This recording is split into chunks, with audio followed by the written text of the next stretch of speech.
Hello friends, আমি তো ready হয়ে গেছি আর শ্বশুরবাড়ির উদ্দেশ্যে রওনা দেওয়ার জন্য বেরিয়ে পড়েছি। আমি এখন ঈশ্বরগুপ্ত সেতু ক্রসিংও করে নিলাম।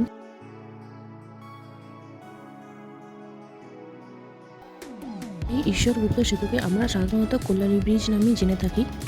সূর্যি মামাও এখন পশ্চিম দিকে অস্ত যাওয়ার পথে। কল্যাণী থেকে আমার শ্বশুরবাড়ি যেতে প্রায় 3 থেকে 3.5 ঘন্টা সময় লাগবে যেতে।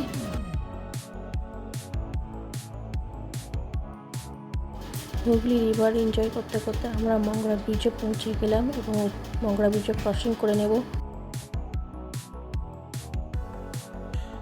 সূর্যটাকে একবার দেখুন, কি অপূর্ব সুন্দর লাগছে, তাই না বলুন?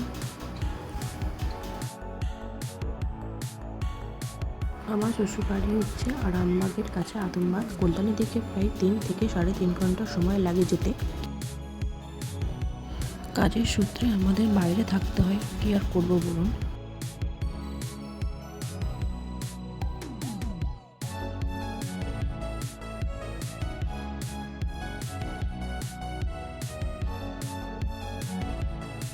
এত সুন্দর একটা পরিবেশ উপভোগ করতে করতে আমরা পৌঁছে গেলাম ন্যাশনাল হাইওয়ে এবং ন্যাশনাল হাইওয়ে ক্রসিং করে নিলাম।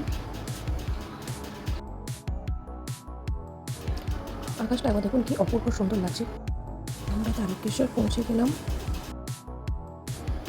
আর এই গেটটা দেখে কি বুঝতে পারছেন কোথাকার গেট? এখানে সবাই বাবার মাথায় জল ঢালতে আসে। আমরা আরামবাগ যাওয়ার রাস্তাতে উঠে গেছি। এটাকে আমরা সাধারণত স্টেট হাইওয়ে 2 বলেই জেনে থাকি। আমরা তো 3 থেকে 3.5 ঘন্টা রাস্তা অতিক্রম করার পর পৌঁছে গেলাম আমার শ্বশুরবাড়ি আদমবাগ। আর কিছুক্ষণের অপেক্ষা, ফাইনালি চলে এসেছি আদমবাগ।